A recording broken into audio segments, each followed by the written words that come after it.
Corporación Universitaria Minuto de Dios, Facultad de Ciencias Humanas, Procesos Cognitivos Superiores.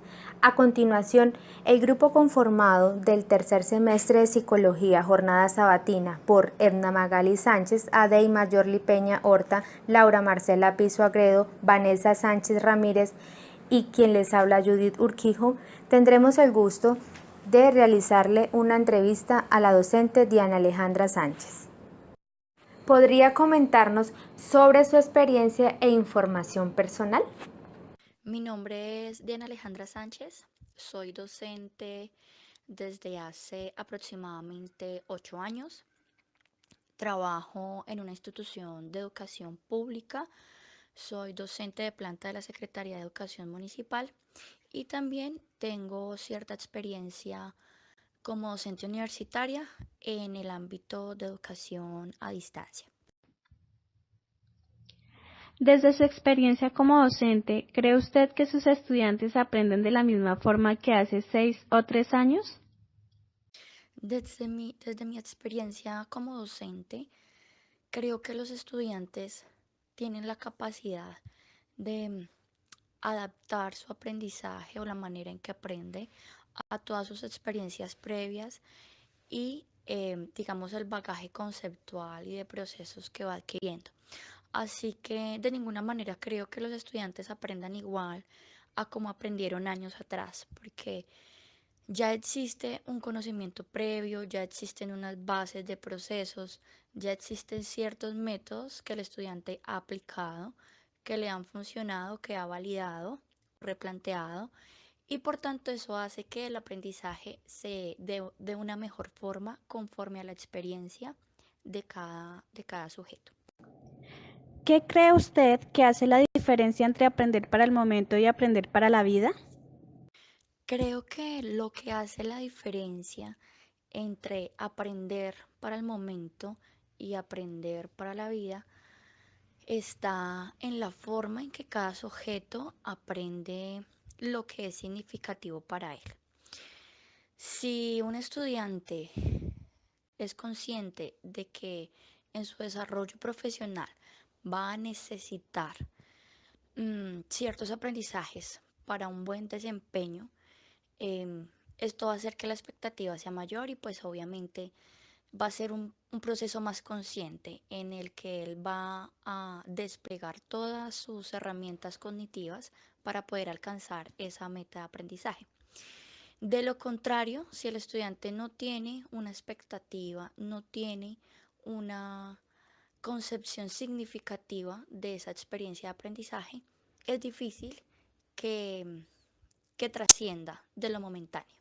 Tal vez se quede en lo conceptual, en lo memorístico, pero no va a aplicar esos conceptos de una manera práctica. Así que para mí lo fundamental es que ese aprendizaje sea verdaderamente significativo y pues asimismo que el docente y el estudiante hagan de ese aprendizaje significativo una posibilidad de desarrollo cognitivo y personal.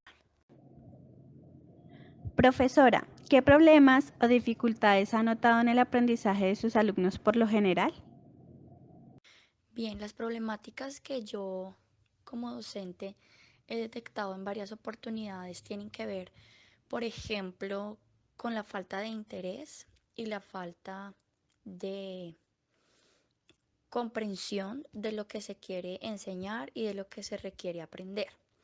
Muchas veces el estudiante, tanto en la educación básica y media como en la educación superior, creen que el aprendizaje o los conceptos, si así se quiere llamar, son momentáneos, es decir, que los aplican por cumplir un requisito. Entonces, cuando eso se aprende de una manera conceptual y no se lleva a la parte práctica, es muy difícil que el estudiante logre desarrollar un proceso. La principal dificultad es que muchas veces no tenemos suficientes herramientas o no diseñamos suficientes herramientas para hacer que el estudiante aplique ese, ese proceso de una manera, pues obviamente más real. Entonces ahí está una dificultad latente, tanto desde la enseñanza que hace el docente y el aprendizaje que hace el estudiante. Y nos remite a una responsabilidad, obviamente, en el sentido en que debemos buscar esas estrategias para lograr que el estudiante pueda aplicar esos saberes y no se quede solamente en lo conceptual, que logre trascender y que logre aplicar ese aprendizaje en aspectos de su vida cotidiana. Pero pienso que es la principal dificultad, ya que muchas veces los docentes no lo entendemos y también los estudiantes no comprenden de qué manera eso que queremos enseñar es significativo o es práctico para su desarrollo social y cotidiano. ¿Considera usted como docente que los estudiantes somos realmente conscientes de nuestro aprendizaje? Creo que los estudiantes no son 100% conscientes de la forma en la que aprenden y la importancia de los aprendizajes, es decir, de desarrollar o potenciar esas habilidades que le ayuden a aprender mejor. Pero esto tiene una explicación y es que muchas veces el estudiante cree que lo más importante dentro de su formación como profesional o dentro de su proceso académico es lo que tiene que ver con el aspecto práctico, es decir, algo que el estudiante no experimenta quizás no es importante o significativo para, para sí mismo. Así que, bueno, tanto estudiante como docente debe tener una claridad respecto a la importancia de los saberes. Y eso se hace, pues obviamente en conjunto. Sin embargo, sí pienso que el interés del estudiante aporta mucho a la hora de emprender actividades o un proceso eficaz de enseñanza, ya que si no hay interés, no hay expectativa, no hay mm, una retroalimentación justa y equilibrada, el estudiante probablemente no va a lograr hacer que esos saberes sean prioritarios o sean necesarios para su desempeño posterior. Usted, profesora Diana, identifica las estrategias que utilizan los estudiantes para aprender de una forma más fácil. Pienso que tanto estudiantes como docentes podemos identificar cuáles son las formas en las que aprendemos mejor. Y esto radica en habilidades básicas como escuchar, ver, mirar, oír, leer. Sin embargo, en muchas actividades que planteamos, los docentes no tenemos en cuenta la individualidad y eso es una realidad pues de la cual debemos ser conscientes. Y es que es muy difícil adaptar una metodología de aprendizaje a cada una de las particularidades que demandan los estudiantes. Así que, si bien se hace un reconocimiento de cuáles son las habilidades básicas o generales de un grupo de estudiantes, a veces hay formas de aprender que son muy individuales, es decir, que son tan propias de un sujeto, en este caso el estudiante, que hace parte también de su trabajo autónomo el reconocerlas y aplicarlas.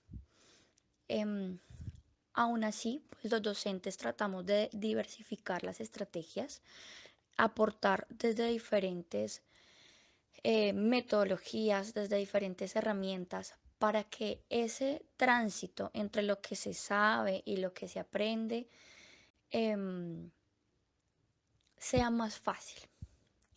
No obstante, pues obviamente eh, los procesos varían también de acuerdo al momento, a la edad de formación. Entonces, pues son todos esos factores con los que uno tiene que jugar a la hora de establecer un proceso formal de enseñanza. Entonces yo diría, sí se identifican, pero muchas veces no se logran aplicar todos dependiendo ya de las formas particulares de aprender. ¿Qué método de aprendizaje utiliza actualmente para aplicar en su aula de clases? Dentro de las metodologías que más implemento a la hora de establecer un proceso de enseñanza-aprendizaje se encuentra el aprendizaje colaborativo.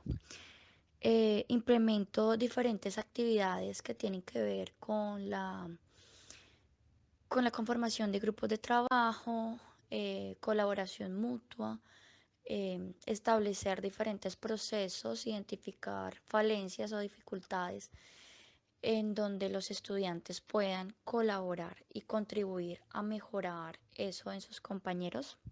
Pero también me baso mucho en la parte cognitiva, ya que para mí es importante que el estudiante desarrolle elementos de aprendizaje concretos a nivel cognitivo. Así que trabajo mucho la comprensión desde la lectura, trabajo mucho lo que es la comprensión desde diferentes elementos simbólicos, como lo pueden ser las imágenes, los signos, los diferentes símbolos, etcétera. Y por último, también los procesos de producción que para mí son fundamentales y que son mediante los cuales los estudiantes logran demostrar lo aprendido. Así que empleo mucho lo que es la escritura, partiendo desde lo espontáneo hasta las estructuras formales de los textos. Bueno, profe, ahora pasemos con la pregunta 8, que es la última. ¿Qué estrategias de aprendizaje implementa usted para que los estudiantes empiecen a tener las habilidades metacognitivas? Dentro de lo que tiene que ver con la metacognición, para que mis estudiantes sean más conscientes de cómo aprenden y por qué aprenden mejor de ciertas formas, es muy importante el acompañamiento. Yo trato de hacer un acompañamiento constante desde los procesos básicos que oriento, que son la lectura y la escritura, pero también les proporciono herramientas en donde se tienen que enfrentar los estudiantes a diferentes habilidades para llegar a esos procesos, como lo son eh, el escribir ciertas tipologías textuales, el comprender tanto literal como inferencialmente. Entonces lo que hago es cuestionar mucho. Yo cuestiono mucho al estudiante antes de realizar el proceso, después de realizar el proceso y oriento qué es lo que el estudiante debe hacer durante el proceso. Eh, por ejemplo, en el caso de una lectura cualquiera, siempre trato primero de hacer un bagaje de presaberes de lo que el estudiante crea que es lo que debe inferir o llegar a donde debe llegar durante esa lectura. Posteriormente oriento cuáles son las pautas que le ayudarán a entender mejor ese texto y finalmente hacemos una socialización de lo que se logró comprender y en qué nivel se comprendió la lectura. Lo mismo pasa en los procesos de escritura y pues básicamente creo que el cuestionar es una estrategia que se puede implementar en todas las áreas y que el estudiante se cuestione respecto a esa habilidad o a ese proceso que se quiere desarrollar. Algo que también me parece muy importante y que trato de aplicar constantemente es la motivación. La motivación es muy importante ya que de ella depende que el estudiante logre engancharse más fácilmente con ese proceso y logre entender por qué ese proceso de enseñanza y ese aprendizaje que él va a recibir es fundamental para su formación. Entonces, esa parte de experimentación previa trato de hacerla de una forma muy dinámica, apoyándome en diferentes herramientas visuales, audiovisuales, etcétera, para que el estudiante logre romper, digamos, la barrera cognitiva y hacer un poco más accesible la, la temática o esos conceptos que muchas veces pueden ser difíciles para ellos. Y pues básicamente esto se conjuga con muchos otros elementos que ya hacen parte de la experiencia de aula. Entonces, pues es un proceso que se planea, pero también es un proceso en cuya experimentación uno va aprendiendo y en el momento de la enseñanza, en el momento de clase, uno tiene que hacer uso de otras herramientas para lograr que esos objetivos que se plantearon inicialmente se puedan cumplir. Para terminar, queremos darle las gracias a la profesora Diana Alejandra Sánchez por aceptar y realizar la entrevista anterior. Espero que les haya gustado y hasta la próxima.